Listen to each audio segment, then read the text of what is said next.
시간 함께 나누실 하나님의 말씀은 사도행전 10장 1절에서 8절까지의 말씀입니다. 사도행전 10장 1절에서 8절까지의 말씀입니다.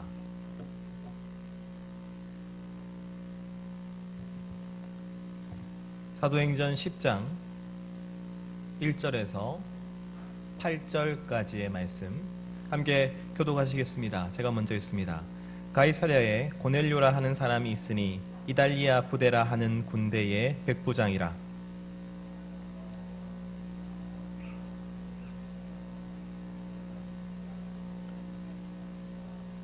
하루는 제9시쯤 되어 환상 중에 밝히 봄에 하나님의 사자가 들어와 이르되 고넬료야 하니,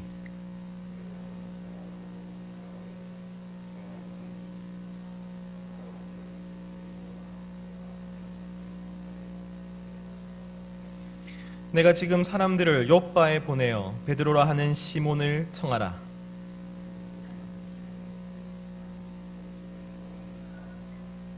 마침 말하던 천사가 떠나매 고넬료가 집안 하인 둘과 부하 가운데 경건한 사람 하나를 불러 함께 읽겠습니다.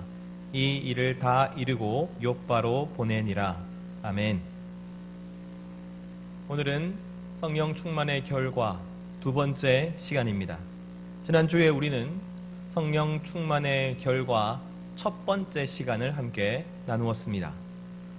바로 그것은 사랑이었죠. 성령 충만함은 우리가 사랑할 수 있게 해주었습니다. 하나님을 가장 사랑하고 이웃을 더욱 사랑하게 만드는 것, 바로 그것이 성령 충만이었습니다. 사람마다 그 사랑의 방법이 다 다르다고 말씀드렸죠. 사람마다 각자가 가지는 개성과 경험과 능력과 그리고 은혜에 따라서 다른 방식으로 사랑하게 됩니다. 우리는 그것을 은사라고 부르는 것이죠. 그리고 그 사랑은 반드시 열매 맺습니다. 성령께서 우리를 도우셔서 하는 그 사랑은 절대 헛수고가 없습니다. 마치 예수님의 사랑이 그리하였던 것처럼 말이죠. 달리다쿰, 우리는 저번 주에 야이로의 그 어린 딸을 살리셨던 예수님의 음성을 나누었습니다. 예수님께서는 우리를 사랑하셔서 우리를 위해서 해주신 모든 사역들의 열매를 맺으셨죠. 예수님은 그 백성들을 사랑하셔서 그들에게 깨달음을 주셨습니다. 병든 자를 고치셨습니다. 귀신 들린 자를 온전케 하셨습니다. 배고프고 목마른 자에게 물고기와 떡을 한없이 나누어 주셨죠. 예수님의 사랑은 실패하지 않습니다. 그 사랑은 반드시 사랑하는 이를 회복시킵니다. 사랑하는 이를 온전케 만듭니다. 그리고 이미 죽어버린 소녀를 사랑하신 예수님은 그 소녀에게 달리다쿰, 일어나라 소녀야 라고 말씀하시죠. 그럼으로써 이 죽은 소녀를 살려내셨습니다. 예수님의 사랑이 죽음까지도 이기신다는 것을 우리에게 보여주는 것이죠. 그리고 베드로는 다비다에게 이렇게 이야기합니다. 다비다 쿰. 누가복음과 사도행전의 저자인 누가는 바로 이 두 사건이 동일한 본질을 가지고 있다는 것을 우리에게 설명해 주고자 하는 것이죠. 성령 충만함 받은 자는 마치 예수님처럼 살아가게 된다는 것을 우리에게 보여주고 있는 것입니다. 성령 충만함에 받은 바로 그 사람의 사랑은 예수님의 사랑과도 같아서 능력을 가지고 있는데, 바로 그 능력은 죽음까지도 이긴다고 말하고 있는 것이죠. 성령 충만한 자의 사랑은 예수님처럼 깨달음을 줄 것입니다. 위로를 줄 것입니다. 병든 자를, 지친 자를, 고통 가운데 있는 자를, 외로움 가운데 있는 자를 회복시켜 낼 것입니다. 세상 권세에 눌려진 자를 해방시켜 줄 것입니다. 그리고 마침내 죽음의 권세까지도 이길 것이라는 것을 보여주고 있는 것이죠. 그러므로 우리가 성령 충만을 간절히 원하는 이유는 우리의 삶이 달라지기 위함이 아닙니다. 우리가 어떠한 체험을 하고 우리가 어떠한 특별한 느낌을 가지고 또한 우리가 예전과는 다른 삶을 살게 될 것이라는 기대가 우리로 하여금 성령 충만을 기대하게 하는 것이 아닙니다. 우리가 성령 충만을 간절히 구하는 이유는 그래야 우리의 사랑이 헛되지 않을 수 있기 때문입니다. 성령 충만을 통해서 우리의 사랑이 반드시 그 사랑의 목적과 그 사랑의 뜻을 이루어낼 것임을 알기 때문이죠. 성령 충만을 통해야만 우리가 사랑하는 한 영혼이 살아날 것이기 때문입니다. 바로 그것이 우리가 성령 충만을 구하는 이유입니다. 우리는 그러므로 충성하려 애쓰는 것이 아니라, 사랑하려 애쓰는 것이 아니라 성령 충만하려 애써야 하는 것이죠. 사랑하는 청년 여러분, 내가 성령 충만하게 되면 나는 정말로 하나님을 사랑하게 될 것입니다. 세상이 무엇라 하더라도, 사람들이 무엇라 하더라도 그 말에, 그 환경에 흔들리지 않고 오직 하나님만을 바라보게 될 것입니다. 어떠한 핍박이나 공격이 와도 하나님을 부인할 수 없을 것입니다. 왜냐하면 내가 하나님을 가장 사랑하기 때문입니다. 그리고 우리는 서로를 사랑하게 될 것입니다. 여러분, 우리의 가정이 회복되게 될 것입니다. 여러분, 누군가의 희생이나 헌신이 가정을 회복시키는 것이 아니라 성령의 충만함이 가정을 회복시키는 것이죠. 우리가 그 관계 가운데서 비로소 서로를 이해할 수 있고 용서할 수 있고 사랑할 수 있는 가능성이 생기는 것입니다. 왜냐하면 내 안에 있는 나의 목소리에 귀를 기울이는 것이 아니라 내 안에 있는 성령의 목소리에 귀를 기울이게 되기 때문이죠. 쓴 뿌리로 가득한, 서로 상처 입히기 일수인 서로의 소리에 귀를 기울이는 것이 아니라 내 안에 계신 성령의 소리에 귀를 기울이기 때문입니다. 성령의 그 세미한 음성에 따라 살기 때문이죠. 결국 사랑이 우리를 회복시킨다면 그 사랑은 성령 충만으로부터 시작되는 것입니다. 이 공동체는 어떻습니까? 여러분, 우리가 만약 성령 충만하게 된다면 우리는 서로의 발을 씻기는 겸손과 헌신으로서 서로를 섬기게 될 것입니다. 바로 그것이 예수님께서 제자들에게 보여주신 사랑이었으니까요. 더 이상 우리는 공동체로 함께 모여 있음에도 불구하고 우리는 그저 주일날 한 번 잠시 모이는 것 뿐이지 우리는 주 안에서 한 가족이라는 생각을 할 수 없는 그런 시기가 끝날 것입니다. 이제 우리가 진실로 내게 있었던 일을 어떠한 걱정이나 어떠한 꺼림 없이 자유롭게 이야기할 수 있는 그때가 올 것입니다. 그리고 조언을 얻을 수 있을 것입니다. 기도를 같이 함께 기도하는 그 시간을 가질 수 있을 것입니다. 그리고 우리 공동체의 내일에 도대체 무슨 일이 일어날 것인가를 기대하는 그런 때가 오게 될 것입니다. 성령 충만은 바로 그러한 사랑의 공동체를 이루어 낼 것입니다. 그리고 사랑하는 청년 여러분, 바로 그것은 성령 충만의 결과의 절반에 불과합니다. 절반입니다. 우리에게는 나머지 절반이 필요한 것이죠. 누가는 바로 그 나머지 절반을 우리에게 이야기해 주고 있습니다. 달리다 쿰, 그 이후에 나머지 절반, 다비다 쿰, 그 이후에 나머지 절반을 똑같이 누가는 우리에게 소개하고 있습니다. 성령 충만의 결과는 우리가 서로 사랑하게 되는 것만이 아닙니다. 또 한 가지가 더 있는 것이죠. 그것이 무엇일까요? 누가복음 9장 1절에서 2절 말씀. 다시 말하면 그 회당장 야이로의 여자아이를 살리고 난 뒤에 바로 예수님이 하신 일이지요. 함께 읽겠습니다. 시작.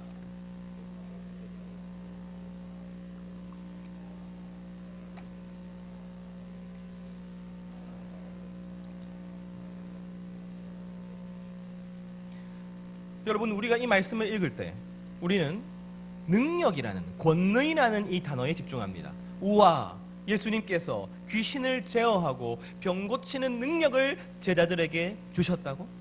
나도 그러한 능력을 가졌으면 좋겠어.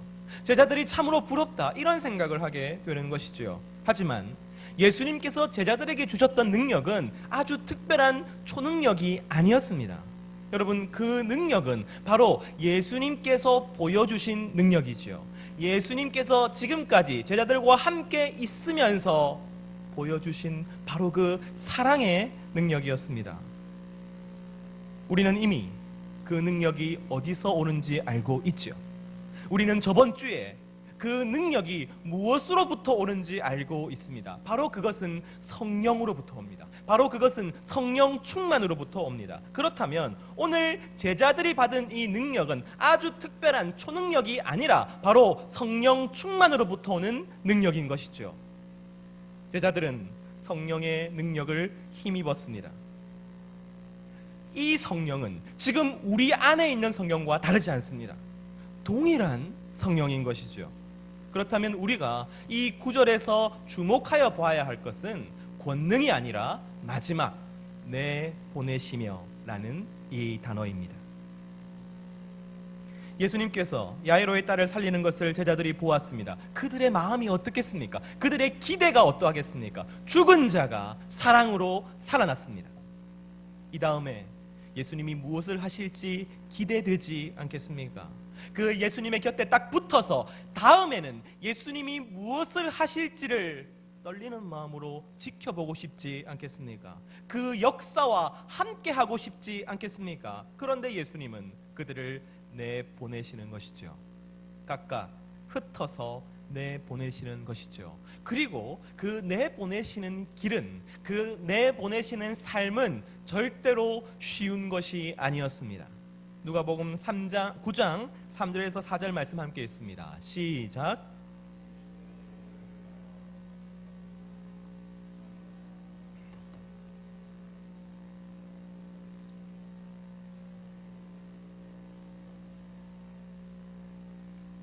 그들은 예수님을 떠나 나가야 합니다.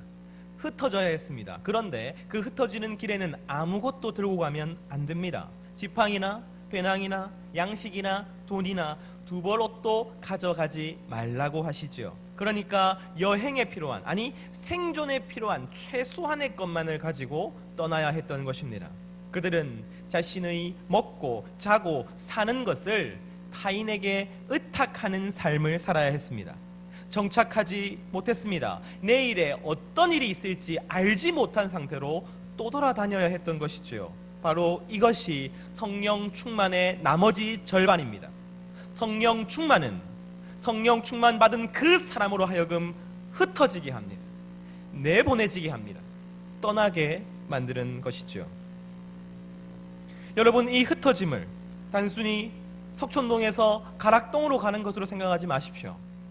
석촌동에서 천호동으로 가는 것으로 생각하지 마세요. 그런 장소적인 이야기가 아닙니다. 이 흩어짐은 훨씬 더 어려운 일입니다. 흩어짐이 정확하게 무엇인가? 우리가 성령 충만 받고 우리가 흩어져야 한다면 그 흩어짐은 도대체 무슨 의미인가?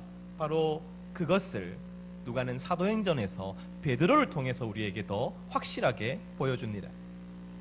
우리 사도행전 10장 4절에서 5절 말씀 함께 읽습니다. 시작.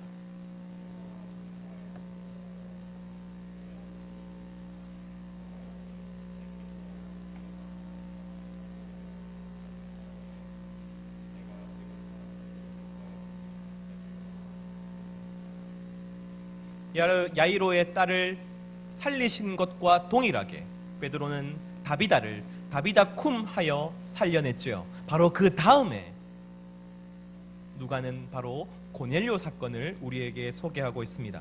고넬료는 로마의 백부장이었습니다. 그는 유대교로 개종한 사람이었습니다. 하지만 그는 예수님을 알지는 못했지요. 그리고 여전히 이방인이었습니다. 유대인에게는 저주받은 이방인이자 민족의 원수인 로마 사람이었죠. 바로 그런 그에게 천사가 찾아옵니다. 그리고 베드로를 부르라고 말하죠. 고넬료는 곧바로 베드로에게 사람을 보냈습니다. 그런데 이 사람들이 베드로가 머물고 있는 그 집에 가까이 가자 이상한 일이 하나 더 일어납니다. 이번에는 베드로가 환상을 본 것이죠. 베드로가 그 집 옥상에서 기도하고 있었습니다. 그런데 배가 고팠어요. 그런데 그 가운데 환상을 보았습니다. 하늘에서 커다란 그릇이 내려오는 것이었습니다. 그 그릇 가운데는 각종 동물들이 가득 있었습니다. 그 중에는 율법이 절대 먹어서는 안 된다라고 말하는 부정한 동물들도 함께 있었죠. 유대인들이라면 그 동물들은 만져서도 안 되고 먹어서는 절대로 안 되는 것입니다. 그런데 하나님께서는 베드로에게 말씀하십니다. 그것을 잡아 먹으라. 그러자 베드로는 기겁을 하죠. 하나님의 말씀인데 그 하나님의 말씀을 반대합니다. 거절합니다. 사도행전 10장 14절에서 15절 말씀 함께 읽습니다. 시작.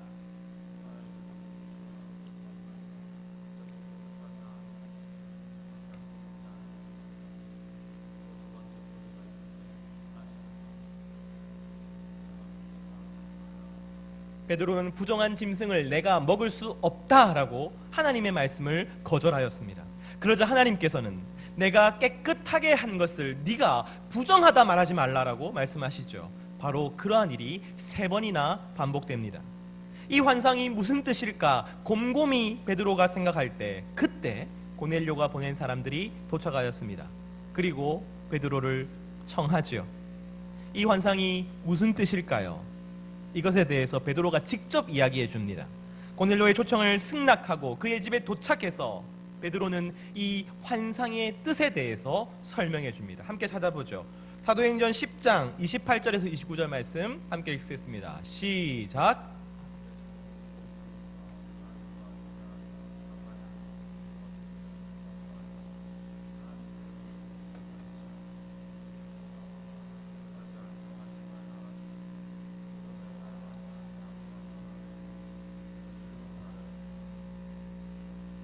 베드로는 이 환상 때문에 이방인과 함께하는 것이 불법이지만 그러나 내가 너에게 왔다라고 이야기하고 있습니다. 이 환상이 내가 이방인인 너와 함께 만나게 만들어 주었고 이 환상이 이방인인 너에게 너의 청함에 응하게 된 이유라고 말하고 있는 것이죠. 유대인은 이방인과 교제해서는 안 됩니다. 한 집에 있어서도 안 됩니다. 그와 접촉하거나 이야기를 나누어서도 안 됩니다. 함께 식사하는 것은 생각할 수도 없는 일이었습니다. 왜냐하면 이방인들은 부정하다, 이방인들은 더럽다, 바로 이렇게 여겨졌기 때문입니다. 그래서 유대인들은 유대인들끼리만 모여 있어야 했습니다. 왜냐하면 유대인을 제외한 모든 사람들은 다 이방인이기 때문이죠. 그래서 유대인들은 그들끼리 모이고 그들은 흩어지지 않았습니다. 여기서 바로 흩어짐이 나오는 것이죠. 유대인들에게 흩어짐이라는 것은 예루살렘과 유대 땅을 떠나는 것을 의미했습니다. 유대인들에게 흩어짐이라는 것은 바로 그 이방 땅, 저주받은 땅으로 간다는 것을 의미했던 것이죠. 지금까지 유대인들이 혐오하였고 배척하였고 무시하였던 그 사람들에게로 간다는 것이 바로 흩어짐의 의미였습니다. 그런데 하나님께서 베드로에게 환상을 통하여 네가 가야 할 곳이 바로 그 이방인들 곁이라고 말씀하고 계시는 것이지요. 베드로가 3번이나 나는 그것을 먹을 수 없습니다라고 말하는 것의 진짜 의미는 나는 흩어지지 않겠습니다라고 말하고 있는 것입니다. 결국 베드로는 고넬료의 부름에 응답하지요. 그리고 베드로는 고넬료와 함께 한 집에 있었고 함께 머물렀습니다. 베드로는 지금 흩어진 것입니다. 그리고 그렇게 흩어진 베드로는 마치 예수님이 하셨던 것과 똑같은 사역을 합니다. 베드로가 말씀을 선포했을 때 이방인이었던 고넬료와 그의 온 집에 성령이 임하시는 것이죠. 사도행전 10장 44절에서 46절 말씀 함께 읽습니다. 시작.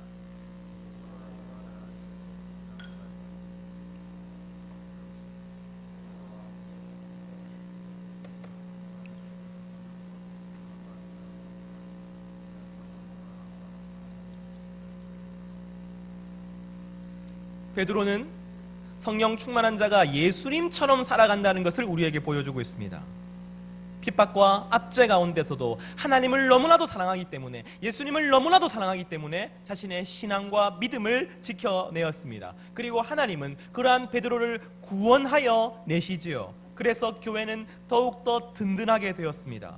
그리고 베드로가 그 자신과 함께 있는 사람들, 함께 있는 교인들, 함께 있는 성도들을 얼마나 사랑하였습니까?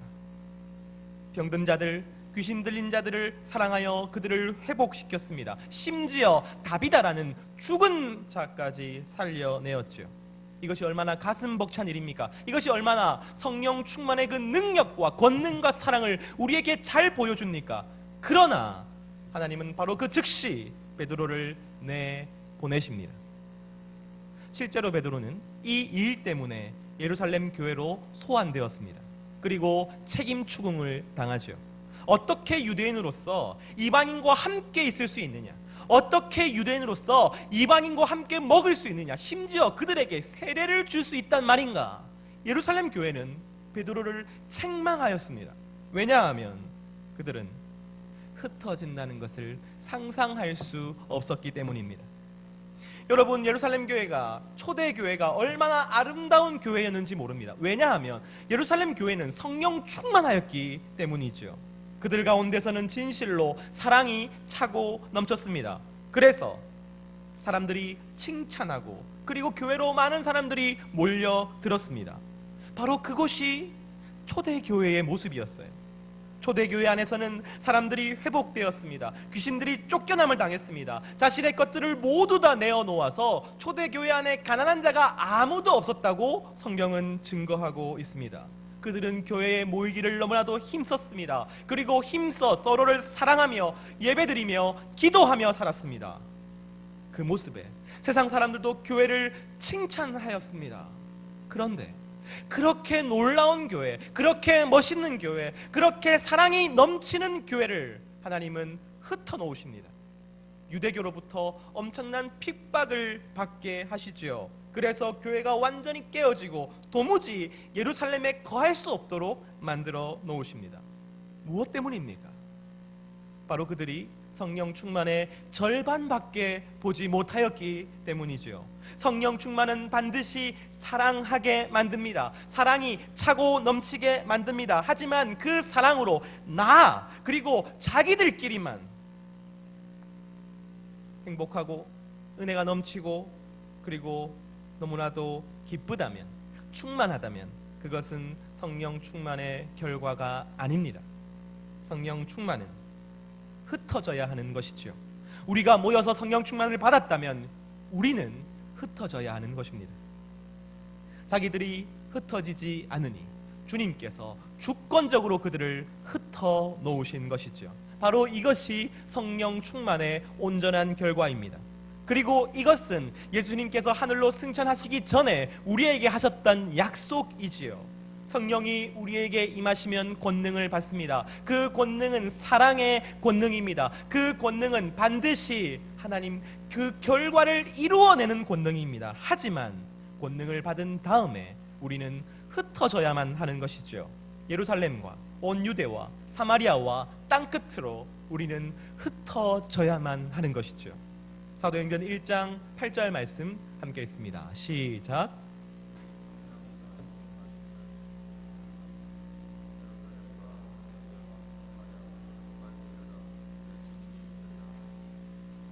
성령 충만을 받으면 여러분 우리는 권능을 받게 될 것입니다. 그러나 거기서 그치는 것이 아니라 우리는 내보내심을 받게 될 것입니다. 흩어짐을 받게 될 것입니다. 때로는 우리는 그것을 흩어짐을 당한다라고 생각할 수도 있겠지요. 사랑하는 청년 여러분, 우리는 모여야 한다고 코로나19 이 시리즈 설교 초반에 제가 말씀드렸습니다. 우리가 모이지 못하는 것은 참으로 큰 위기라고 말씀드렸습니다. 그 이유는 우리가 모이지 않는다면 우리는 기도할 수 없기 때문이라고 말씀드렸죠. 그리고 오직 모여서 기도하는 것만이 성령 충만을 간절히 기다리는 길이라고 말씀드렸습니다. 그래서 우리는 모여서 기도해야 합니다. 여러분, 교회가 세심하게 살피겠습니다. 만약 확진자가 늘어난다거나 위험 수위가 높아지면 교회가 먼저, 청년 공동체가 먼저 오지 말라고 말하겠습니다. 오지 마세요. 괜찮아요. 하지만 여러분, 그러지 않으면 우리는 모여야 합니다. 왜냐하면 모이지 않고서는 성령 충만을 기다릴 수가 없기 때문입니다. 모이지 않고는 우리 삶 각자의 자리에서 기도하기가 너무나도 힘들기 때문이지요. 그렇게 우리가 모여서 기도할 때에 성령께서 임하시는 것입니다. 여러분, 만약 그런 일이 우리에게 일어난다면 그 다음에 우리는 무엇을 해야 합니까? 우리는 흩어져야 하는 것이죠.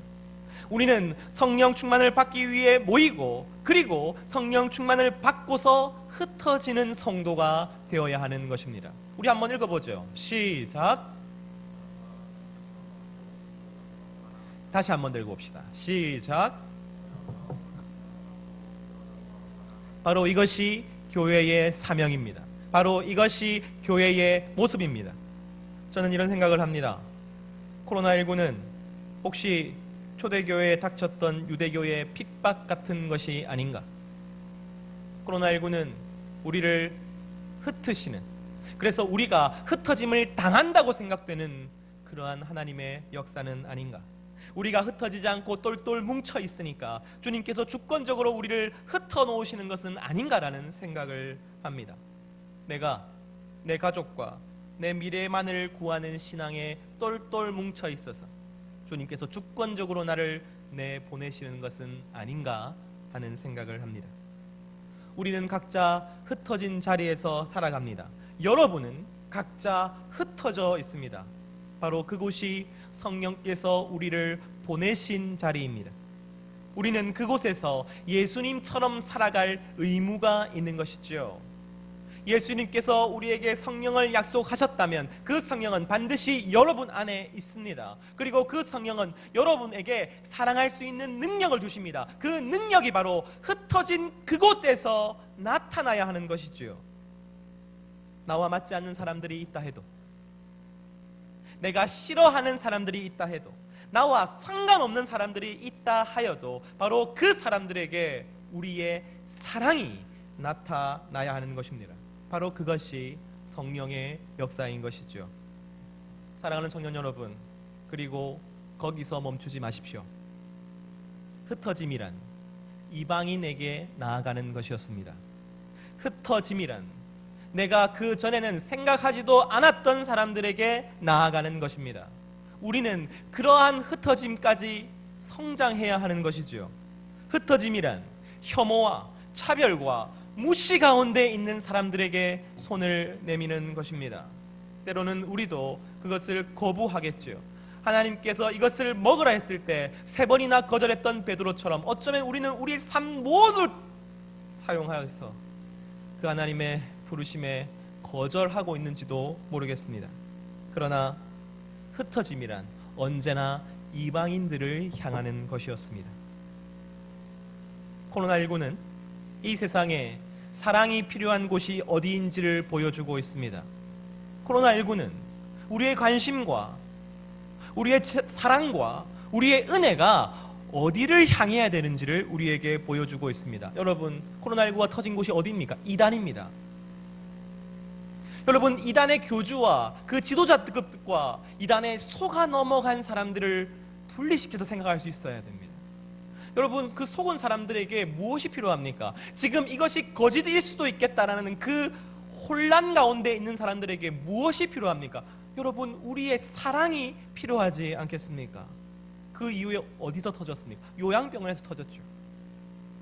가난한 사람들, 나이 많은 사람들, 스스로 자신의 건강과 자신의 권리를 지켜낼 수 없는 사람에게 코로나는 먼저 덮쳐 나가는 것이죠. 그 이후에 어디로 코로나가 이동합니까? 콜센터로 이동합니다. 택배센터로 이동합니다. 삶의 가장 힘든 사람들, 지쳐있는 사람들, 하루 벌어 하루 살아야 하는 그 사람들, 부당한 일에도 목소리 내어 저항하지 못하는 바로 그 사람들에게 코로나는 다가가는 것이죠.